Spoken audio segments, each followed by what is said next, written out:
सरस्वती नमो नमः मा सरस्वती नमो नमः विद्यादायिनि नमो नमः हंसवाहिनी नमो नमः ॐ सरस्वती नमो नमः. ನಮಸ್ತೆ ಎಲ್ಲರಿಗೂ. ಬನ್ನಿ ಗಣೇಶ ಏನು ಹೇಳ್ತಾರೆ ಅಂತ ನೋಡೋಣ. ಸೊ ಈ ವೀಕ್ವರೆಗೂ ಗಣೇಶನ ಗೈಡೆನ್ಸ್ ಏನಿರುತ್ತೆ ಅದು ಅನ್ಲಿಮಿಟೆಡ್ ಇದೆ, ಟೈಮ್ಲೆಸ್ ಇದೆ. ಯಾವಾಗ ಬೇಕಾದ್ರೂ ನೋಡ್ಬೋದು, ಹೇಗ್ ಬೇಕಾದ್ರೂ ನೋಡ್ಬೋದು. ಸೊ ಯೋಚನೆ ಮಾಡಿ ನಿರ್ಧಾರ ತಗೊಳ್ಳಿ, ಯಾವುದೇ ಒಂದು ನಿರ್ಧಾರ ತಗೊಳ್ಳೋದಿದ್ರು ಅಂತ. ಸೊ ಒಂದು ನ್ಯೂ ಬಿಗಿನಿಂಗ್ ಬರೋದ್ರಲ್ಲಿ ಇದೆ ನಿಮ್ಮ ಜೀವನದಲ್ಲಿ. ಸ್ವಲ್ಪ ರಿಲ್ಯಾಕ್ಸ್ ಆಗಿ ಅನ್ನುವಂಥದ್ದು ಇದೆ. ತುಂಬಾ ಸ್ಟ್ರೆಸ್ ಮಾಡ್ಕೊಂಡಿದ್ದೀರಾ, ಸ್ಟ್ರೆಸ್ ಮಾಡ್ಕೊಳ್ಳೋ ಅಂತ ಅಗತ್ಯ ಇಲ್ಲ. ಆರಾಮಾಗಿ ಕೂಲ್ ಆಗಿ ಇರಿ ಅನ್ನುವಂಥದ್ದು ಇದೆ. ಸಾಕಷ್ಟು ಆಶೀರ್ವಾದ ಇದೆ, ಬ್ಲೆಸ್ಸಿಂಗ್ಸ್ ಇದೆ ನಿಮ್ಮ ಮನೆಗೆ, ನಿಮ್ಮ ಜೀವನಕ್ಕೆ, ಎಲ್ಲದಕ್ಕೂ. ಸ್ವಲ್ಪ ಒಂದು ಸಿಹಿ ಸುದ್ದಿ ನಿಮ್ಗೆ ಬರೋದ್ರಲ್ಲಿ ಇದೆ. ಆ ಸಿಹಿ ಸುದ್ದಿ ನಿಮ್ಮ ಜೀವನಕ್ಕೆ ಸಾಕಷ್ಟು ಪಾಸಿಟಿವಿಟಿನ ತಂದ್ಕೊಡುತ್ತೆ ಅನ್ನುವಂಥದ್ದು ಕೂಡ ಇದೆ. ಎಲ್ಲೋ ಒಂದ್ ಕಡೆ ಮಕ್ಕಳ ವಿದ್ಯಾಭ್ಯಾಸ ಶುರು ಮಾಡಿಸ್ಬೇಕು ಅನ್ಕೊಂಡಿರೋರಿಗೂ ಕೂಡ ಒಳ್ಳೇದಾಗತ್ತೆ ಅನ್ನುವಂಥದ್ದು ಇದೆ. ಶತ್ರುಗಳು ನಿಗ್ರಹದಲ್ಲಿ ಇರ್ತಾರೆ, ನಾನು ನೋಡ್ಕೊಳ್ತೀನಿ, ಯೋಚನೆ ಮಾಡ್ಬೇಡ ಅನ್ನುವಂಥ ರೀತಿಯಲ್ಲಿ ಇಲ್ಲಿ ಎನರ್ಜಿ ಇದೆ. ನಿಮ್ಮ ಭಕ್ತಿಗೆ, ನಿಮ್ಮ ಭಕ್ತಿಯ ಶಕ್ತಿಗೆ ಗಣೇಶ ಯಾವಾಗ್ಲೂ ಇರ್ತಾರೆ. ಒಂದೊಳ್ಳೆ ಗೈಡೆನ್ಸ್ ಕೊಟ್ಕೊಂಡು, ಒಂದೊಳ್ಳೆ ಮಾರ್ಗದರ್ಶನ ಕೊಟ್ಕೊಂಡು ನಿಮ್ಮ ಜೀವನನ ಮುಂದುವರ್ಸ್ಕೊಂಡು ಹೋಗ್ತಾ ಇರ್ತಾರೆ. ಎಲ್ಲೋ ಒಂದ್ ಕಡೆ ನೀವೇ ಸ್ವಲ್ಪ ಗಣೇಶನ ಮುಗಿಯೋದು ಕಡಿಮೆ ಮಾಡ್ಬಿಟ್ಟಿದ್ದೀರಾ ಅಂತ ಅನ್ಸುತ್ತೆ. ಸೊ ಅದನ್ನ ಸರಿಪಡಿಸ್ಕೊಂಡು ಸರಿಯಾದ ರೀತಿಯಲ್ಲಿ ನಿಮ್ಮ ಭಕ್ತಿ ಮಾರ್ಗನ ಹೀಗೆ ಮುಂದುವರ್ಸ್ಕೊಂಡು ಹೋಗಿ, ಇದರಿಂದ ಹೆಚ್ಚು ಅನುಕೂಲಗಳು ಆಗುತ್ತೆ ಮುಂದಿನ ದಿನಗಳಲ್ಲಿ ಅನ್ನುವಂಥದ್ದು ಕೂಡ ಇದೆ. ಬ್ಲಡ್ ರಿಲೇಟೆಡ್ ಸಮಸ್ಯೆಗಳಾಗ್ತಾ ಇದೆ, ಜೊತೆಗೆ ಬ್ಲಡ್ ರಿಲೇಷನ್ ಇಂದ ನಿಮ್ಗೆ ಸಮಸ್ಯೆಗಳಾಗ್ತಾ ಇದೆ. ನಿಮ್ಮ ತಂದೆ ತಾಯಿ, ಅಣ್ಣ ತಮ್ಮ, ಬಂಧು ಬಳಗ, ಇಂಥವ್ರು ಯಾರೋ ನಿಮ್ ಜೀವನದಲ್ಲಿ ಸಮಸ್ಯೆನ ಮಾಡ್ತಿದ್ದಾರೆ. ಎಸ್ಪೆಷಲಿ ಕಾಮುಕರ ಒಂದಷ್ಟು ನೆಗೆಟಿವ್ ಎನರ್ಜಿ, ಅಟ್ಟಹಾಸ ಮಿತಿಮೀರಿ ಹೋಗ್ತಾ ಇದೆ. ಇದಕ್ಕೆ ಏನ್ ಪರಿಹಾರ ಮಾಡ್ಕೊಳ್ಬೇಕು ನೋಡ್ಕೊಂಡು ಪರಿಹಾರ ಮಾಡ್ಕೊಳ್ಳಿ. ಲೈಕ್ ಒನ್ ವರ್ಡ್ ಅಲ್ಲಿ ಹೇಳೋದಾದ್ರೆ, ಸೊ ಫಿಸಿಕಲ್ ರಿಲೇಶನ್ಶಿಪ್ಪಿಗೋಸ್ಕರ ನಿಮ್ಮ ಮೇಲೆ ಒಂದಷ್ಟು ಕ್ರಿಯೆ ಕರ್ಮಗಳನ್ನ ಮಾಡಿದ್ದಾರೆ ಅನ್ನುವಂಥದ್ದು. ಬ್ಲ್ಯಾಕ್ ಮ್ಯಾಜಿಕ್ ತರ ಮಾಡಿ ನಿಮ್ಮ ಎನರ್ಜಿನ ಟ್ರೇಪ್ ಮಾಡ್ತಿದ್ದಾರೆ. ಮತ್ತೆ ಒಂದಷ್ಟು ದುಷ್ಟ ಆತ್ಮಗಳನ್ನ ಕಳಿಸಿ ನಿಮ್ಮ ಮೇಲೆ ಒಂದಷ್ಟು ಕೆಟ್ಟ ರೀತಿಲಿ ನಿಮ್ಮ ದೇಹದ ಎನರ್ಜಿನ ಅವು ತಗೊಳ್ತಿದೆ ಅನ್ನುವಂಥದ್ದು. ಎಸ್ಪೆಷಲಿ ನೈಟ್ ಸಮಯದಲ್ಲಿ, ರಾತ್ರಿ ಸಮಯದಲ್ಲಿ ನಡೀತಿರುವಂತ ಕಣ್ಣಿಗೆ ಕಾಣದಂತ ದುಷ್ಟ ಶಕ್ತಿಗಳಿಂದ ನಡೀತಾ ಇರುವಂತ ಅಟ್ಟಹಾಸದ ಬಗ್ಗೆ ಒಂದಷ್ಟು ನಿರ್ಧಾರನ ತಗೊಂಡು ಅವಕ್ಕೆ ತಕ್ಕ ಶಿಕ್ಷೆನ ಕೊಡಿಸಿ ಅನ್ನುವಂಥದ್ದು ಕೂಡ ಇದೆ. ಒಂದಷ್ಟು ವಿಚಾರಗಳಲ್ಲಿ ನಿಮ್ಗೆ ಯಶಸ್ಸು ಇದೆ, ಹೊಸ ಪ್ರೀತಿ ಬರುವಂಥದ್ದು ಕೂಡ ಇದೆ. ಏನೋ ಒಂದು ವಿನ್ನಿಂಗ್ ಮೂಮೆಂಟ್ ನಿಮ್ ಲೈಫ್ ಅಲ್ಲಿ ಬರುತ್ತೆ ಅನ್ನುವಂಥದ್ದು ಕೂಡ ಇದೆ. ವಿದ್ಯಾರ್ಥಿಗಳು ಸ್ವಲ್ಪ ಓದಿನ ಕಡೆ ಹೆಚ್ಚಿನ ಗಮನನ ಕೊಡಬೇಕು ಅನ್ನುವಂಥದ್ದು ಇದೆ. ಈ ವರ್ಷ ಮಾರ್ಕ್ ಶೀಟ್ ಅಲ್ಲಿ ತುಂಬಾನೇ ವ್ಯತ್ಯಾಸಗಳಾಗತ್ತೆ, ಏರುಪೇರುಗಳಾಗತ್ತೆ. ಸೊ ರಿಸಲ್ಟ್ ಏನ್ ಬಂದಿರುತ್ತೆ ಅದು ಸಾಕಷ್ಟು ಗೊಂದಲಗಳನ್ನ ಸೃಷ್ಟಿ ಮಾಡುತ್ತೆ ಅನ್ನುವಂಥದ್ದು ಕೂಡ ಇದೆ. ಸೊ ಹಾಗಾಗಿ ಸ್ವಲ್ಪ ಎಚ್ಚರಿಕೆನ ವಹಿಸಿ, ಚೆನ್ನಾಗಿ ಓದಿ, ಚೆನ್ನಾಗಿ ಬರೀರಿ ಅನ್ನುವಂಥದ್ದು ಇದೆ. ಹೆಚ್ಚಿನ ಕಾಗದ ಪತ್ರಗಳು, ಲೆಕ್ಕ ಪತ್ರಗಳನ್ನ ಹುಷಾರಾಗಿ ಇಟ್ಕೊಳ್ಳಿ ಅನ್ನುವಂಥದ್ದು ಕೂಡ ಇದೆ. ಜೊತೆಗೆ ಮುಂದಿನ ದಿನಗಳಲ್ಲಿ ನಿಮ್ಮಿಂದ ಒಂದಷ್ಟು ಬದಲಾವಣೆಗಳು ಆಗತ್ತೆ ಅನ್ನುವಂಥದ್ದು ಕೂಡ ಇದೆ. ಸೊ ಯಾರದೋ ಲಗ್ನ ಪತ್ರಿಕೆ ಕೂಡ ಬರ್ಸುವಂತೆ ಶಾಸ್ತ್ರಗಳು ನಡೆಯುತ್ತೆ, ಎಂಗೇಜ್ಮೆಂಟ್ ಆಗತ್ತೆ ಅನ್ನುವಂಥದ್ದು ಕೂಡ ಇದೆ. ಸೊ ಮುಂದಿನ ದಿನಗಳಲ್ಲಿ ಸಾಕಷ್ಟು ಒಳ್ಳೆಯ ಬೆಳವಣಿಗೆಗಳನ್ನ ನೀವು ನೋಡ್ತೀರಾ ಅನ್ನುವಂಥದ್ದು ಕೂಡ ಇದೆ. ಸಾಕಷ್ಟು ವಿಚಾರಗಳಲ್ಲಿ ನಿಮ್ಗೆ ಇನ್ಫಾರ್ಮೇಶನ್ ಬರುತ್ತೆ. ಆ ಇನ್ಫಾರ್ಮೇಶನ್ ಎಲ್ಲ ಸರಿಯಾದ ರೀತಿಲಿ ದಾಖಲಿಸಿ ಇಡಿ ಅನ್ನುವಂಥದ್ದು ಇದೆ. ಸೊ ಇಲ್ಲ ಅಂದ್ರೆ ಮುಂದಿನ ದಿನಗಳಲ್ಲಿ ತೊಂದರೆ ಆಗಬಹುದು ಅನ್ನುವಂಥದ್ದು ಇದೆ. ಸಮಥಿಂಗ್ ಏನೋ ಆಲ್ಬಮ್ ಮೇಲೋ ಕೆಳಗೋ ಏನೋ ಇಟ್ಟು ಮರ್ತಿದ್ದೀರಾ, ಅದನ್ನೊಮ್ಮೆ ತೆಗೆದು ನೋಡಿ. ಇದರಿಂದ ನಿಮ್ಗೆ ಒಂದೊಳ್ಳೆ ಮಾಹಿತಿ ಸಿಗಬಹುದು ಅಥವಾ ನಿಮ್ಮ ಕಾರ್ಯಕ್ಷೇತ್ರಕ್ಕೆ ಅದು ಅನುಕೂಲ ಆಗಬಹುದು ಅನ್ನುವಂಥದ್ದು ಕೂಡ ಇದೆ. ಸೊ ಸಾಕಷ್ಟು ದೂರದೃಷ್ಟಿನ ಇಟ್ಕೊಂಡು ನಿಮ್ಮ ಇಂಟ್ಯೂಷನ್ ಏನ್ ಹೇಳುತ್ತೋ ಅದನ್ನ ತಿಳ್ಕೊಂಡು ಮುಂದುವರಿರಿ ಅನ್ನುವಂಥದ್ದು ಇದೆ. ನಿಮ್ಮ ಆಜ್ಞಾ ಚಕ್ರನ ಸರಿಯಾದ ರೀತಿಯಲ್ಲಿ ಪಾಲಿಸಿ, ಇದರಿಂದ ಒಳ್ಳೇದಾಗತ್ತೆ ಅನ್ನುವಂಥದ್ದು ಇದೆ. ನಿಮ್ಮ ಸಿಕ್ಸ್ತ್ ಸೆನ್ಸ್ ಅನ್ನ ಯಾರು ಕಟ್ ಹಾಕಿದಾರೋ ಅಥವಾ ನಿಮ್ಮ ಮೇಲೆ ನಡೆದಿರುವಂತ ನೆಗೆಟಿವಿಟಿ ಅವ್ರ ಬಗ್ಗೆ ಗೊತ್ತಾಗಬಾರ್ದು ಅಂತ ಏನ್ ಮಾಡಿದಾರೋ, ಸೊ ಚಿಂತೆ ಮಾಡ್ಬೇಡಿ. ಅವ್ರ ಬಗ್ಗೆ ನಿಮ್ಗಷ್ಟೇ ಗೊತ್ತಾಗಲ್ಲ, ಇಡೀ ಜಗತ್ತಿಗೆ ಗೊತ್ತಾಗ್ಬಿಡುತ್ತೆ. ಯಾಕೆಂದ್ರೆ ಯಾವಾಗ ಒಂದು ಎನರ್ಜಿನ ಕಟ್ ಹಾಕ್ತಾರೋ ಅದು ಆ ಎನರ್ಜಿಗ್ ಮಾತ್ರ ಕಟ್ ಹಾಕಿರ್ತಾರೆ. ಆ ಎನರ್ಜಿ ಸಿಟ್ಟಿಗೆದ್ದಿದ್ದ ಪ್ರಭಾವ ಅಥವಾ ಪರಿಣಾಮವಾಗಿ ಇಡೀ ಜಗತ್ತಿಗೆ ಅವ್ರ ಎಂಥ ದುಷ್ಟ ವ್ಯಕ್ತಿ ಅನ್ನೋದು ಗೊತ್ತಾಗ್ಬಿಡುತ್ತೆ ಅನ್ನುವಂಥದ್ದು ಇದೆ. ಮುಂದಿನ ದಿನಗಳಲ್ಲಿ ಜಾತಿ ಮತ ಧರ್ಮನ ಮರ್ತು ಬದುಕೋದನ್ನ ಕಲೀಲಿಲ್ಲ ಅಂದ್ರೆ ತುಂಬಾನೇ ತೊಂದರೆಗಳಾಗತ್ತೆ. ಇದ್ರ ಬಗ್ಗೆ ಎಚ್ಚರ ವಹಿಸಿ ಅನ್ನುವಂಥದ್ದು ಕೂಡ ಇದೆ. ಈ ಸಂಕಷ್ಟಿ ನಿಮ್ಮ ಜೀವನಕ್ಕೆ ಹೆಚ್ಚಿನ ಒಂದು ಬದಲಾವಣೆನ ತಂದ್ಕೊಡುತ್ತೆ. ಅದ್ರ ಕಡೆ ಕೂಡ ಹೆಚ್ಚಿನ ಗಮನನ ಕೊಡಿ ಅನ್ನುವಂಥದ್ದು ಇದೆ. ಸೊ ಯಾರಿಗೋ ಏನೋ ಒಂದು ಒಳ್ಳೇದ್ ಮಾಡಿ ಕೊಟ್ರೆ ಅವರು ಬೇಡ ಅಂತ ಎಸೆಯುವಂತ ಸಾಧ್ಯತೆಗಳು ಕೂಡ ಇದೆ. ಸೊ ನೋಡ್ಕೊಳ್ಳಿ, ಅವರಿಗೆ ತುಂಬಾ ಮನಸ್ಸಿಗೆ ನೋವಾಗಿರ್ಬಹುದು ಅಥವಾ ಆ ಮನಸ್ಥಿತಿಲಿ ಅಥವಾ ಯಾರನ್ನು ನಂಬದೇ ಇರುವಂತ ಸ್ಥಿತಿಲಿ ಅವರು ಇರಬಹುದು. ಆ ಕಾರಣಕ್ಕಾಗಿ ನಿಮ್ಮ ಒಂದಷ್ಟು ಸಹಾಯಗಳನ್ನ ತಿರಸ್ಕರಿಸಿರಬಹುದು. ಆದ್ರೆ ನೀವ್ ಅದನ್ನ ನಿಲ್ಲಿಸ್ತೀರ, ಸಹಾಯನ ಮುಂದುವರ್ಸ್ಕೊಂಡು ಹೋಗಿ ಅನ್ನುವಂಥದ್ದು ಇದೆ. ಸಾಕಷ್ಟು ಬದಲಾವಣೆಗಳು ಆಗ್ಬೇಕಾಗಿದೆ, ಮಾಡ್ಕೊಳ್ಳಿ ಅನ್ನುವಂಥದ್ದು ಇದೆ. ಇಷ್ಟು ದಿನದ ಎನರ್ಜಿ ಬೇರೆ, ಇನ್ ಮುಂದಿನ ಎನರ್ಜಿ ಬೇರೆ. ತುಂಬಾ ಜೀವನ ಚಿಕ್ಕದಾಗ್ತಾ ಹೋಗುತ್ತೆ. ಸೊ ಎಲ್ಲರ ಆಯಸ್ ರೇಖೆ ಕೂಡ ಚಿಕ್ಕದಾಗ್ತಾ ಹೋಗುತ್ತೆ. ಸಾಧ್ಯ ಆದಷ್ಟು ಎಲ್ಲರೂ ಪ್ರೀತಿ ವಿಶ್ವಾಸದಿಂದ ಇರಿ. ಜೊತೆಗೆ ಯಾರ್ಯಾರು ಇನ್ನ ಮದ್ವೆ ಬೇಡ ಮುಂದಕ್ಕೆ ಹಾಕೋಣ ಆಮೇಲೆ ಮಾಡ್ಕೊಳ್ಳೋಣ ಅನ್ಕೊಳ್ಳೋರು, ಸೊ ನಿಮ್ ಜೀವನದಲ್ಲಿ ಮದ್ವೆ ವಿಚಾರನೇ ಒಂದು ಡಿಲೇ ಆಗಿದ್ರೆ ಸೊ ಬೇಗ ಮದ್ವೆ ಮಾಡ್ಕೊಂಡು ಸೆಟ್ಲ್ ಆಗಿ ಅನ್ನುವಂಥದ್ದು ಕೂಡ ಇದೆ. ಸೊ ಇದೆಲ್ಲ ಎಲ್ಲಿ ಬರ್ದಿದೆ ಅಂತ ಯಾರೋ ಕೇಳ್ತಿದ್ದಾರೆ.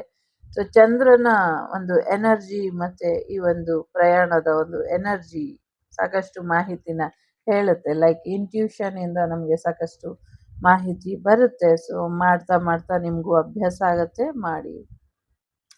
ನಿಮ್ಮ ಜೀವನಕ್ಕೆ ಯಾರೋ ಬರೋರಿದ್ದಾರೆ, ಅವರು ಬರ್ದೇ ಇರೋ ಹಾಗೆ ತಡೆದು ಅಲ್ಲೇ ನಿಲ್ಸಿದ್ದಾರೆ ಅನ್ನುವಂಥದ್ದು ಇದೆ. ಅದು ಜಾಬ್ ಆಫರ್ ಆಗಿರಬಹುದು ಅಥವಾ ಮ್ಯಾರೇಜ್ ಆಫರ್ ಆಗಿರಬಹುದು, ಅಲ್ಲೇ ಇದೆ ಅನ್ನುವಂಥದ್ದು ಇದೆ. ನೀವು ಎಲ್ಲೋ ಒಂದು ಕಡೆ ಪ್ರಯಾಣ ಹೊರಡ್ತೀರಾ. ಆ ಪ್ರಯಾಣ ಹೊರಟಾಗ ಪ್ರಾಕೃತಿಕ ವಿಕೋಪಗಳು ಆಗಬಹುದು ಅಥವಾ ಮಳೆ ಬರುವಂತ ಸಾಧ್ಯತೆಗಳು ಕೂಡ ಇದೆ ಅನ್ನುವಂಥದ್ದು ಕೂಡ ಇದೆ. ನೀವು ಹೊರಡುವಂತ ಸಮಯದಲ್ಲಿ ನಿಮ್ಗೆ ವಿಶೇಷವಾದದ್ದು ಏನು ಗೋಚರ ಆಗತ್ತೆ ಅನ್ನುವಂಥದ್ದು ಇದೆ. ಹೋಗೋ ಕೆಲ್ಸ ಆಗತ್ತಾ ಇಲ್ವೋ ಅನ್ನೋ ಕಾಯೋ ಅಂದ್ರೆ, ಸೊ ಒಳ್ಳೆ ಉದ್ದೇಶದಿಂದ ಹೋದ್ರೆ ಆ ಕೆಲಸ ಸಫಲ ಆಗತ್ತೆ. ದುರುದ್ದೇಶದಿಂದ ಹೋದ್ರೆ ಖಂಡಿತವಾಗ್ಲೂ ಆ ಕೆಲಸ ಅರ್ಧಕ್ಕೆ ನಿಲ್ಲುತ್ತೆ ಅಂತ ಇದೆ ಇಲ್ಲಿ. ಅದರಿಂದ ಅಪಾಯನೇ ಹೆಚ್ಚು ಅನ್ನುವಂಥದ್ದು ಇದೆ. ಸೊ ಬೇಡದಿರೋ ಅಂತ ಅನ್ವಾಂಟೆಡ್ ವ್ಯಕ್ತಿಗಳ ಮೇಲೆ ಪ್ರಯೋಗ ಮಾಡಿ ಪ್ರೆಗ್ನೆನ್ಸಿ ಬರೆಸ್ತಾ ಇದ್ದಾರೆ.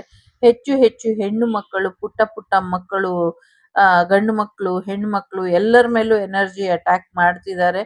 ಎಸ್ಪೆಷಲಿ ಪ್ರೆಗ್ನೆನ್ಸಿ ವಿಚಾರಕ್ಕೆ ಅಥವಾ ಅವರ ದೇಹದಿಂದ ಬರುವಂತ ಕೆಲವು ಹಾರ್ಮೋನ್ಗಳನ್ನ ತೆಗೆಯೋದಕ್ಕೆ ಮಾಡ್ತಿದ್ದಾರೆ. ಇದನ್ನ ಸಾಕಷ್ಟು ಹೆಣ್ಮಕ್ಳು ಅನುಭವಿಸ್ತಿದ್ದಾರೆ. ನಂಗೂ ಸಾಕಷ್ಟು ಕಂಪ್ಲೇಂಟ್ ಬಂದಿದೆ. ಸೊ ನಾನು ಕೂಡ ಪ್ರಾರ್ಥನೆ ಇಟ್ಟಿದ್ದೀನಿ ಭಗವತಿಯಲ್ಲಿ, ನೋಡೋಣ ಆ ತಾಯಿ ವಾಗ್ದೇವಿ ಯಾವ ದಾರಿನ ತೋರಿಸಿ ಯಾವ ರೀತಿಯಲ್ಲಿ ಇಂಥ ದುಷ್ಟರಿಗೆ ಶಿಕ್ಷೆ ಕೊಡ್ತಾಳೆ ಅಂತ. ಸಾಕಷ್ಟು ಎಚ್ಚರಿಕೆ ಕೊಟ್ಟಾಯ್ತು, ಇನ್ನ ಅವರು ತಿದ್ಕೊಳ್ತಿಲ್ಲ. ಇನ್ಯಾವುದೇ ರೀತಿಲಿ ಅವರಿಗೆ ಕ್ಷಮಿಸೋ ಅರ್ಹತೆನೆ ಅವರು ಕಳ್ಕೊಂಡಿದ್ದಾರೆ. ಸೊ ಆ ಮಟ್ಟಕ್ಕೆ ಹೋಗಿದ್ದಾರೆ. ಎಸ್ಪೆಷಲಿ ಭ್ರೂಣ ಹತ್ಯೆ ಅಥವಾ ಮಕ್ಕಳ ವಿಚಾರವಾಗಿ ಸಮಸ್ಯೆಗಳನ್ನ ಮಾಡಿ ಇದಕ್ಕೆಲ್ಲ ತಕ್ಕ ಶಾಸ್ತಿ ಅತಿ ಶೀಘ್ರದಲ್ಲೇ ಆಗುತ್ತೆ. ಮುಂದಿನ 39 ಗಂಟೆ ಇರ್ಬೋದು, 39 ದಿನ ಇರ್ಬೋದು, ಅಥವಾ 39 ನಿಮಿಷಗಳೇ ಇರಬಹುದು, ಅಥವಾ ಮಿಲಿ ಸೆಕೆಂಡ್ಸ್ ಕೂಡ ಇರಬಹುದು. ಎಲ್ಲಿ ಯಾವಾಗ ಹೇಗೆ ಇವರಿಗೆ ಶಿಕ್ಷೆ ಆಗುತ್ತೋ ಗೊತ್ತಿಲ್ಲ, ಆಗತ್ತೆ. ಒಟ್ನಲ್ಲಿ ಈ ಶಿಕ್ಷೆ ಆಗ್ಲೇಬೇಕು ಅನ್ನುವಂಥದ್ದು ಇದೆ. ಸೊ ಅವರಿಗೆ ಖಂಡಿತವಾಗ್ಲೂ ಶಿಕ್ಷೆ ಆಗತ್ತೆ. ಒಂದು ಹೆಣ್ಣು ಮಗುನ ಇಲ್ಲಿ ಒಂದು ಪಶುವಿನ ರೀತಿ ಬಳಸ್ಕೊಂಡು ತೊಂದರೆ ಕೊಡ್ತಾ ಇದ್ದಾರೆ. ದುಷ್ಟಶಕ್ತಿನ ಬಿಟ್ಟು ಈ ಹೆಣ್ಣು ಮಗಳ ಆರ್ತನಾದಕ್ಕೆ ತಕ್ಕ ಶಾಸ್ತಿ ಕೂಡ ಅವರಿಗೆ ಆಗತ್ತೆ. ಇದು ಮುಂದಿನ ದಿನಗಳಲ್ಲಿ ಸತ್ಯ ಅನ್ನುವಂಥದ್ದು ಇದೆ. ಅಬ್ಬಬ್ಬಾ ಅಂದ್ರೆ ಇನ್ನೊಂದು 4 ವಾರದಿಂದ 4 ತಿಂಗಳ ಒಳಗೆ ಇದಿಷ್ಟು ಕೂಡ ಪರಿಸಮಾಪ್ತಿ ಮಾಡುವಂತ ಉದ್ದೇಶ ಡಿವೈನ್ ಟೀಮ್ ಹೊಂದಿದೆ. ಹಾಗಾಗಿ ಚಿಂತೆ ಬೇಡ. ಯಾರ್ಯಾರು ನರಕ ಅನುಭವಿಸ್ತಿದ್ದೀರಾ, ಎಸ್ಪೆಷಲಿ ಕಾಣದ ಶಕ್ತಿಗಳಿಂದ, ಕಾಣದ ಕೈಗಳಿಂದ, ನಿಮ್ ಮುಂದೆ ಯಾರು ಇರೋದಿಲ್ಲ ಬಟ್ ನಿಮ್ ಮೇಲೆ ಸಾಕಷ್ಟು ಫಿಸಿಕಲ್ ಹರಾಸ್ಮೆಂಟ್ ನಡೀತಾ ಇರುತ್ತೆ. ಎಸ್ಪೆಷಲಿ ನೈಟ್ ಅಲ್ಲಿ, ಎಸ್ಪೆಷಲಿ ವಾಶ್ರೂಮ್ಗಳಲ್ಲಿ ಅಥವಾ ಸ್ಕೂಲ್ ಇಲ್ಲಿ ಇರುವಂತ ವಾಶ್ರೂಮ್ಗಳಲ್ಲಿ ಮಕ್ಕಳ ಮೇಲೆ, ಮತ್ತೆ ಸಾಕಷ್ಟು ರೂಮ್ಗಳಲ್ಲಿ, ಎಸ್ಪೆಷಲಿ ರೂಮ್ಗಳು, ಸ್ಕೂಲ್ಗಳು ಮತ್ತೆ ವಾಶ್ರೂಮ್ಗಳು, ಇದು ಕಡೆ ನಡೀತಾ ಇರುವಂತ ಸಾಕಷ್ಟು ಹೇಳ್ಕೊಳಕ್ ಆಗ್ದಿರ ನೊಂದಿರೋ ಅಂಥವ್ರು ಏನೇನಿದ್ದಾರೆ. ಸೊ ಅವರೆಲ್ಲರಿಗೂ ಕೂಡ ತೊಂದರೆ ಅನ್ನೋದು ತೊಂದ್ರೆ ಅಲ್ಲ. ಅದನ್ನ ಪರಿಸಮಾಪ್ತಿ ಮಾಡೋದು ಹೇಗೆ? ಅದನ್ನ ಎಂಡ್ ಮಾಡೋದು ಹೇಗೆ? ಇದ್ರ ಬಗ್ಗೆ ಯೋಚನೆಗಳು, ಯೋಜನೆಗಳು ನಡೀತಾ ಇದೆ. ಇದಕ್ಕೆ ಯಾರಾದ್ರೂ ಸಹಾಯ ಮಾಡೋದಕ್ಕೆ ಸಾಧ್ಯ ಇದ್ರೆ ಮಾಡಿ ಅನ್ನುವಂಥದ್ದು. ಯಾವ ರೀತಿ ಸಹಾಯ ಮಾಡ್ಬೋದು ಅಂದ್ರೆ, ನಿಮ್ಮ ದಿನನಿತ್ಯದ ಪ್ರಾರ್ಥನೆ ಏನಿದೆ, ನೀವು ಯಾರೇ ಆಗಿರ್ಲಿ, ಯಾವುದೇ ಜಾತಿ, ಮತ, ಧರ್ಮ ಆಗಿರ್ಲಿ, ಎಲ್ಲರಿಗೂ ಕೂಡ ಶೀಲ ಅಂದ್ರೆ ಒಂದೇನೆ. ಸೊ ಮಾನ, ಅದು ಹೆಣ್ಮಕ್ಳಿಗಾಗ್ಲಿ ಗಂಡ್ಮಕ್ಳಿಗಾಗ್ಲಿ, ಅದು ಗೊತ್ತಿರೋರು ಕಳೀತಾ ಇರೋದು ಒಂದ್ ರೀತಿಲಿ, ಗೊತ್ತಿದ್ದು ಮಾಡೋದ್ರೆ ತೊಂದ್ರೆ ಆಗತ್ತೆ ಅಂದ್ರೆ ಗೊತ್ತಿಲ್ದಿರೋ ರೀತಿಲಿ ಪ್ರಯೋಗಗಳನ್ನ ಮಾಡ್ತಿದ್ದಾರೆ. ಸೊ ಇದೆಲ್ಲವೂ ಕೂಡ ರಿಮೂವ್ ಆಗಬೇಕು. ಇದಕ್ಕೆ ನೀವ್ ಹೇಗೆ ಸಹಾಯ ಮಾಡಬಹುದು, ನೀವ್ ಹೇಗೆ ಕೈ ಜೋಡಿಸ್ಬೋದು ಅಂದ್ರೆ, ದಿನನಿತ್ಯದ ಪ್ರಾರ್ಥನೆಯಲ್ಲಿ ಅಟ್ಲೀಸ್ಟ್ ಯಾರ್ದು ಬೇಡ, ನಿಮ್ಮ ಮನೆಯ ಮಕ್ಕಳ ಅಭಿವೃದ್ಧಿಗಾಗಿ ಅಥವಾ ಅವರ ಸುರಕ್ಷತೆಗಾಗಿ ಪ್ರಾರ್ಥನೆಯನ್ನ ಮಾಡಿ. ನಿಮ್ಮ ವಾಶ್ರೂಮ್, ಬಚ್ಚಲು ಮನೆಯನ್ನ ಶುದ್ಧವಾಗಿ ಇಟ್ಕೊಳ್ಳಿ. ಅಲ್ಲಿ ಏನೇ ನೆಗೆಟಿವಿಟಿ ಇದ್ರು ನಿಮಗ್ ಗೊತ್ತಿರುವಂತ ರೀತಿಯಲ್ಲಿ ಆ ನೆಗೆಟಿವಿಟಿನ ದೂರ ಮಾಡ್ಕೊಳ್ಳಿ. ನಿಮ್ಮ ಬೆಡ್ರೂಮ್ಗಳಲ್ಲಿ ಇರುವಂಥದ್ದು, ನಿಮ್ಮ ಹಾಸಿಗೆಯಲ್ಲಿ ಇರುವಂಥದ್ದು, ನಿಮ್ಮ ಬಟ್ಟೆಗಳಲ್ಲಿ ಇರುವಂಥ ನೆಗೆಟಿವ್ ಎನರ್ಜೀಸ್ನ ದೂರ ಮಾಡ್ಕೊಳ್ಳಿ. ಜೊತೆಗೆ ಸ್ಕೂಲಿನಲ್ಲಿ ಮಕ್ಕಳಿಗೆ ಯೂನಿಫಾರ್ಮ್ ಮೇಲೇನೆ ಅದು ಇರುತ್ತೆ. ಎಷ್ಟೊಂದ್ ಸತಿ ನಂಗೆ ಅದು ಕಾಣಿಸಿದೆ. ಬಟ್ ಇವಾಗ ನಂಗೆ ಈ ಕಾರ್ಡ್ ಬಂದಾಗಿಂದ ನಂಗೆ ಅದನ್ನ ಹೇಳ್ಬೇಕು ಮಕ್ಕಳ ವಿಚಾರವಾಗಿ ಅನ್ನುವಂಥದ್ದು ಬಂದಿದೆ. ಸೊ ಹಾಗಾಗಿ ಮಕ್ಕಳಿಗೆ ನಡೀತಾ ಇರುವಂತ ತೊಂದರೆಗಳು ಅಥವಾ ಮಕ್ಕಳ ಮೇಲೆ ಆಗ್ತಿರುವಂತ ವಿಚಾರಗಳನ್ನ ನೀವು ಇಲ್ಲಿ ಗಮನ ಕೊಟ್ಟು ಅದೆಲ್ಲವನ್ನು ಕೂಡ ರಿಮೂವ್ ಮಾಡಬೇಕು ಅನ್ನುವಂಥದ್ದು ಇದೆ. ನಿಮ್ಮ ಮನೆಯಲ್ಲಿ ಪ್ರಾರ್ಥನೆ ಮಾಡಿ, ನಿಮ್ಮ ಪೂರ್ವಜರು ಇಂಥ ದುಷ್ಟಶಕ್ತಿಗಳನ್ನ ದೂರ ಮಾಡ್ಕೊಳ್ಳೋದಕ್ಕೆ ಏನ್ ಫಾಲೋ ಮಾಡ್ತಿದ್ರು ಆ ರೆಮಿಡೀಸ್ನ ಅವರು ಇದ್ರೆ ಕೇಳಿ ತಿಳ್ಕೊಂಡು, ಅಥವಾ ಯಾರಿಗಾದ್ರೂ ಗೊತ್ತಿದ್ರೆ ಆ ಇನ್ಫಾರ್ಮೇಶನ್ ಕಲೆಕ್ಟ್ ಮಾಡ್ಕೊಂಡು ದೂರ ಮಾಡ್ಕೊಳ್ಳಿ. ಇದನ್ನ ಸರಿಪಡಿಸ್ಬೇಕು, ತೆಗಿಸ್ಬೇಕು ಅಂತ ಇನ್ಯಾರ ಹತ್ರನೋ ಹೋಗೋದು, ಮತ್ಯಾರೋ ಇನ್ನಷ್ಟು ಸಮಸ್ಯೆ ಮಾಡೋದು, ಇದೆಲ್ಲ ಬೇಡದಿರೋ ಅಂತ ವಿಚಾರ. ಸೊ ಹಾಗಾಗಿ ಇದೆಲ್ಲಾನು ಮಾಡ್ದಿರಾ ನಿಮಗ್ ಗೊತ್ತಿರುವಂತ ರೀತಿಯಲ್ಲಿ ನಿಮ್ಮ ಪೂರ್ವಜರು ಇಂಥ ದುಷ್ಟ ಶಕ್ತಿಗಳಿಂದ ಹೇಗೆ ನಿಮ್ಮನ್ನ ಕಾಪಾಡ್ತಿದ್ರು, ಅಥವಾ ಅವ್ರನ್ನ, ಅವರ ಮನೆನ, ಅವರ ಮನೆತನನ ಹೇಗೆ ಕಾಪಾಡ್ಕೊಳ್ತಿದ್ರು, ಇದನ್ನ ತಿಳ್ಕೊಂಡು ಈ ರೀತಿಯಲ್ಲಿ ಪರಿಹಾರನ ಮಾಡ್ಕೊಳ್ಳಿ. ಈ ರೀತಿ ಈ ಒಂದು ಒಳ್ಳೆ ಕೆಲಸಕ್ಕೆ ನಿಮ್ಮ ಕೊಡುಗೆ ಕೂಡ ಹಾಕಿ ಅನ್ನುವಂಥದ್ದು. ಮೊದಲ ಪ್ರಯತ್ನ ನನ್ನಿಂದಲೇ, ಮೊದಲ ಪ್ರಯತ್ನ ನಮ್ಮ ಮನೆಯಿಂದಲೇ ಅಂತ ಶುರು ಮಾಡಿ. ಖಂಡಿತವಾಗ್ಲೂ ಒಳ್ಳೇದಾಗತ್ತೆ.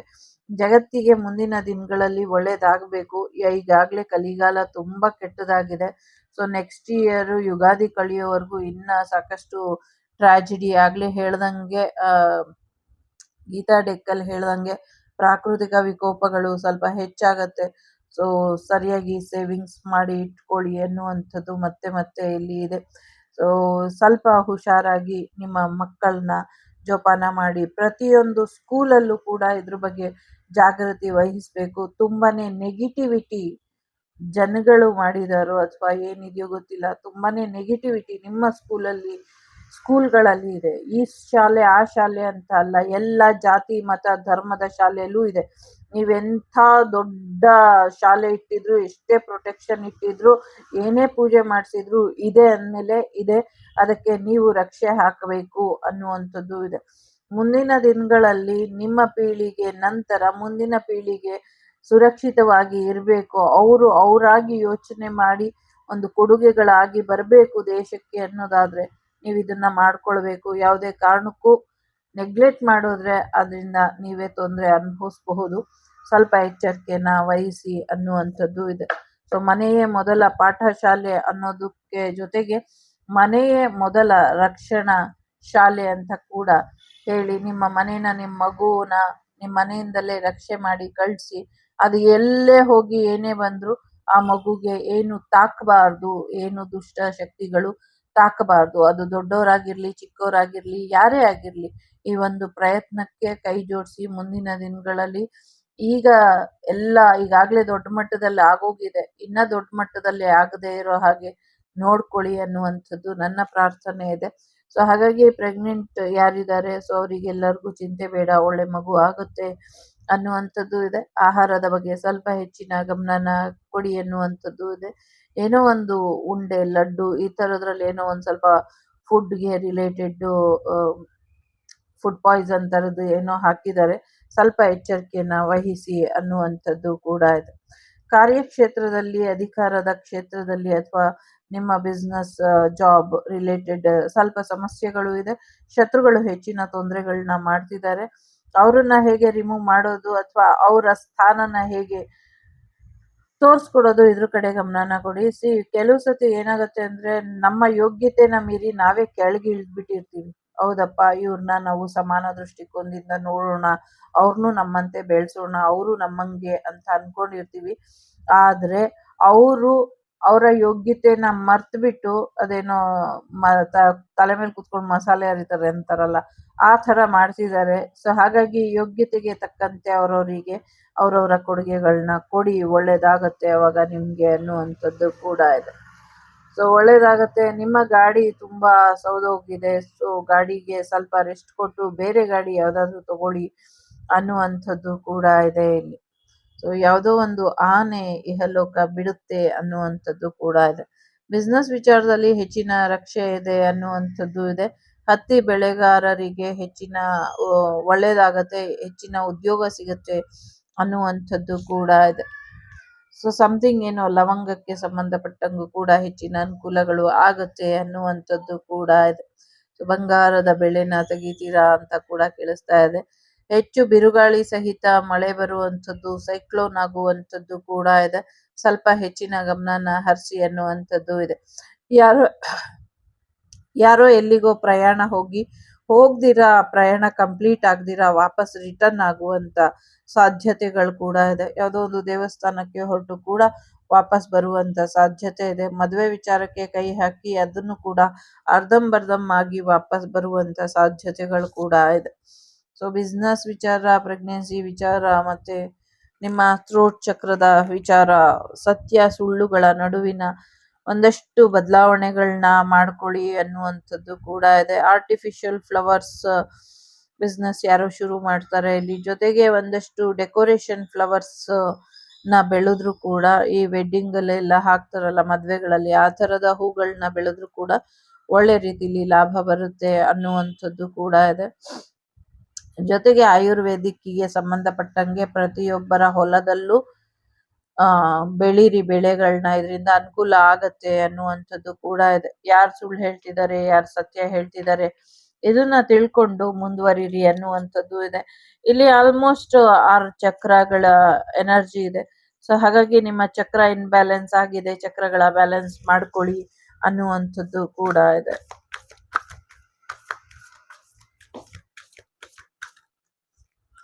ಶಕ್ತಿ ದೇವತೆಯ ಆರಾಧನೆ ಮಾಡಿ, ಶಕ್ತಿ ಗಣಪತಿಯ ಆರಾಧನೆ ಮಾಡಿ, ಇದರಿಂದ ಹೆಚ್ಚು ಅನುಕೂಲ ಆಗತ್ತೆ ಅನ್ನುವಂಥದ್ದು ಕೂಡ ಇದೆ. ಸೊ ಒಂದಷ್ಟು ಕಣ್ಣಿನ ಆರೋಗ್ಯದ ಕಡೆ ಗಮನನ ಕೊಡಿ, ಹೆಚ್ಚಿನ ಸಮಸ್ಯೆಗಳು ಬಗೆಹರಿಯುತ್ತೆ ಅನ್ನುವಂಥದ್ದು ಕೂಡ ಇದೆ. ಯಾರ ಕಣ್ಣಿನಲ್ಲಿ ಒಂದು ರೀತಿ ಪೊರೆ ಅನ್ನೋದು ಇತ್ತು, ಅದು ರಿಮೂವ್ ಆಗುತ್ತೆ, ನಾರ್ಮಲ್ ದೃಷ್ಟಿ ಬರುತ್ತೆ. ಅವರು ನಿಮ್ಗೆ ಕೃತಜ್ಞತೆ ಸಲ್ಲಿಸ್ತಾರೋ ಇಲ್ವೋ, ನಿಮ್ಮ ಒಂದು ಒಳ್ಳೆಯ ಕೆಲಸಕ್ಕೆ ಇಡೀ ಜಗತ್ತೇ ಶಬಾಷ್ಗಿರಿ ಕೊಡುತ್ತೆ. ಚಿಂತೆ ಮಾಡಬೇಡಿ, ಕೆಲಸನ ಮಾಡಿ ಮುಗಿಸಿ ಅನ್ನುವಂಥದ್ದು ಕೂಡ ಇದೆ. ಸೊ ಪಾಪು ಬರುತ್ತೆ, ತುಂಬಾ ಚೆನ್ನಾಗಿರುವಂತ ಪಾಪು ಬರುತ್ತೆ. ಪಾಪು ಬಂದ್ಮೇಲೆ ನಿಮ್ಮ ಲೈಫೇ ಚೇಂಜ್ ಆಗತ್ತೆ ಅನ್ನುವಂಥದ್ದು ಇದೆ. ಸೊ ಎಸ್, ಸಾಕಷ್ಟು ಒಳ್ಳೇದಾಗತ್ತೆ. ಎಲ್ಲೋ ಒಂದ್ ಕಡೆ ದೇವಿ ನಿಮ್ಗೆ ಬೇಸರ ತರಿಸಿದಾಳೆ ಅಂತ ನಿಮ್ಗೆ ಅನ್ಸುತ್ತೆ, ಆದ್ರೆ ಯಾವ ಬೇಸರನೂ ಆಗಿಲ್ಲ, ಎಲ್ಲವೂ ಕೂಡ ಆರಾಮಾಗಿ ಇದೆ. ಸೊ ಆರಾಮಾಗಿ ಇರಿ ಅನ್ನುವಂಥದ್ದು ಕೂಡ ಇದೆ. ಶಿವನಿಗೆ ರುದ್ರಾಭಿಷೇಕನ ಮಾಡಿಸಿ, ಇದರಿಂದ ಒಳ್ಳೇದಾಗತ್ತೆ ಅನ್ನುವಂಥದ್ದು ಇದೆ. ಶಿವನ ಆಶೀರ್ವಾದದಿಂದ ನಿಮ್ಗೆ ದೀರ್ಘಾಯುಷ್ಯವಂತರಾಗಿ ಇರುವಂಥದ್ದು, ಮತ್ತೆ ವಿವಾಹ ಭಾಗ್ಯ, ಮತ್ತೆ ಸಂತಾನ ಭಾಗ್ಯ 3 ಬರೋದ್ರಲ್ಲಿ ಇದೆ. ಚಿಂತೆ ಮಾಡಬೇಡಿ ಅನ್ನುವಂಥದ್ದು ಕೂಡ ಇದೆ. ಸೊ ನಾನ್ ಯಾವಾಗ ಸಾಯ್ತೀನಿ ಅಂತ ಯಾರೋ ಕೇಳ್ತಿದ್ದಾರೆ, ಆ ಥರ ಎಲ್ಲ ಕೇಳಬೇಡಿ. ನೀವು ಮೊಮ್ಮಗುನ ನೋಡೇ ಸಾಯ್ತೀರ. ಸೊ ಸಾಯೋದು ಬೇಡ, ಚೆನ್ನಾಗಿರಿ. ಸೊ ಈಗ ನಾನಿಲ್ಲಿ 3 ಕಾರ್ಡ್ಸ್ ಇರ್ತೀನಿ, 3ರಲ್ಲಿ ಯಾವ್ದಾದ್ರು ಒಂದನ್ನ ಆಯ್ಕೆ ಮಾಡ್ಕೊಳ್ಳಿ. ಸೊ ನಿಮ್ಗೆ ಏನ್ ಮೆಸೇಜ್ ಬರುತ್ತೆ ಅಂತ ನೋಡುವ. ಮೊದಲನೇದು, ಎರಡನೇದು, ಮೂರನೇದು,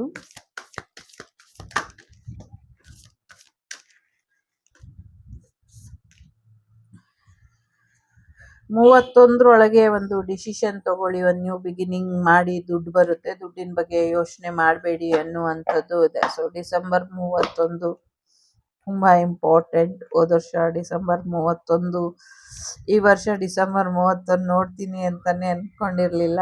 ಬಟ್ ಎಷ್ಟು ಬೇಗ ಒಂದು ವರ್ಷ ಕಳೆದೋಯ್ತು. ಇರಲಿ, ನನ್ನನ್ನು ಕಾಪಾಡಿದಂಥ ಪ್ರತಿಯೊಬ್ಬರ ಪಾದಾರವಿಂದಕ್ಕೂ ನನ್ನ ಶಿರಸಾಷ್ಟಾಂಗ ಆತ್ಮಪೂರ್ವಕ, ಭಕ್ತಿಪೂರ್ವಕ, ವಿನಯಪೂರ್ವಕ, ಕೃತಜ್ಞತಾಪೂರ್ವಕ ನಮಸ್ಕಾರಗಳು. ಸೊ ಧನ್ಯವಾದ. ಮೊದಲನೇದು, ಊಟ ತಿಂಡಿ ಕಡೆ ಹೆಚ್ಚಿನ ಗಮನನ ಕೊಡಿ. ಚೆನ್ನಾಗಿರಿ, ಖುಷಿಯಾಗಿರಿ, ನಗ್ನಗ್ತಾ ಇರಿ. ಏನಿದೆ ಇರೋ ಜೀವನದಲ್ಲಿ? ಏನೂ ಇಲ್ಲ. ಆರಾಮಾಗಿರಿ. ನಿಮ್ಗೆ ಏನ್ ಬೇಕೋ ಎಲ್ಲ ಅನುಕೂಲಗಳಾಗ್ತಾ ಇರುತ್ತೆ. ಯಾರ್ದೋ ಸೀಮಂತ ಕಾರ್ಯ ಕೂಡ ನಡೆಯುವಂತ ಸಾಧ್ಯತೆಗಳಿದೆ. ಸೊ ನೀವೇ ವಿನ್ನರು, ಏನು ಯೋಚನೆ ಮಾಡಬೇಡಿ. ಗಂಡ್ಪಾಪು ಆಗುವಂತ ಸಾಧ್ಯತೆ ಇದೆ. ಎರಡನೇದು, ವಿದ್ಯಾಲಕ್ಷ್ಮಿಯ ಆಶೀರ್ವಾದ, ವಿದ್ಯಾ ಗಣಪತಿಯ ಆಶೀರ್ವಾದನ ಪಡ್ಕೊಳ್ಳಿ ಎನ್ನುವಂಥದ್ದು ಇದೆ. ಸೊ ಹೆಚ್ಚಿನ ಅನುಕೂಲಗಳು ಮುಂದಿನ ದಿನಗಳಲ್ಲಿ ಆಗತ್ತೆ. ಸಂಗೀತಕ್ಕೆ ಸಂಬಂಧಪಟ್ಟಂಗೆ ಸಾಕಷ್ಟು ಹೆಸರು ಮಾಡ್ತೀರಾ ಅಥವಾ ಸಂಗೀತ ಕಲಿಯುವಂತ ಸಾಧ್ಯತೆಗಳು ಕೂಡ ಇದೆ ಅನ್ನುವಂಥದ್ದು ಕೂಡ ಇದೆ. ಮೆಡಿಟೇಷನ್ ಮಾಡಿ. ಮೂರನೇದು, ಪಾಸಿಟಿವ್ ಔಟ್ಲುಕ್ ಇದೆ. ಪಾಸಿಟಿವ್ ಆಗಿ ಯೋಚನೆ ಮಾಡಿ ಅನ್ನುವಂಥದ್ದು ಇದೆ. ಯಾವುದೇ ನಕಾರಾತ್ಮಕವಾಗಿ ಯೋಚನೆ ಮಾಡೋದಕ್ಕೆ ಹೋಗಬೇಡಿ. ಪಾಸಿಟಿವ್ ಆಗಿ ಯೋಚನೆ ಮಾಡಿ. ಪಾಸಿಟಿವ್ ಆಗಿ ನಿಮ್ಮ ಜೀವನ ಬದಲಾಗತ್ತೆ. ಮುಂದಿನ ದಿನಗಳಲ್ಲಿ ಒಳ್ಳೆಯ ಬದಲಾವಣೆ ಇದೆ ಅಂತ ಹೇಳ್ತಿದೆ. ಇದಿಷ್ಟು ನಿಮಗೆ ಬಂದಂತ ಮಾಹಿತಿ ಇಷ್ಟ ಆಯ್ತು ಅಂತ ಅನ್ಕೊಳ್ತೀನಿ. ಇಷ್ಟ ಆದ್ರೆ please like, share and subscribe Shri Vagdevi Kannada tarot channel. ನಾನು ನಿಮ್ಮ ಅಭಿಮಾನಿ ಕಮಲಾಕ್ಷಿ. ಸಿಗ್ತೀನಿ ಮುಂದಿನ ವಿಡಿಯೋಲಿ. ಅಲ್ಲಿವರೆಗೂ ಲೋಕ ಸಮಸ್ತ ಸುಖಿನೋ ಭವಂತು, ಸಮಸ್ತ ಸನ್ಮಂಗಳಾನಿ ಭವಂತು, ಧರ್ಮೋ ರಕ್ಷತಿ ರಕ್ಷಿತಃ. ಎಲ್ಲರಿಗೂ ಒಳ್ಳೆಯದಾಗ್ಲಿ. ವಸುದೈವಕ ಕುಟುಂಬ, ವಾಗ್ದೇವಿ ಕುಟುಂಬ ಯಾವಾಗಲೂ ಸುಭಿಕ್ಷವಾಗಿ ಇರಲಿ. ಹಾಗೆ ಗಣೇಶನ ಕೃಪಾಶೀರ್ವಾದ ನಿಮ್ಮ ಮೇಲೆ ಯಾವಾಗಲೂ ಇರಲಿ ಅಂತ ಹಾರೈಸ್ತಾ, ಸೊ ಟೇಕ್ ಕೇರ್, ಬಾಯ್, ನಮಸ್ತೆ.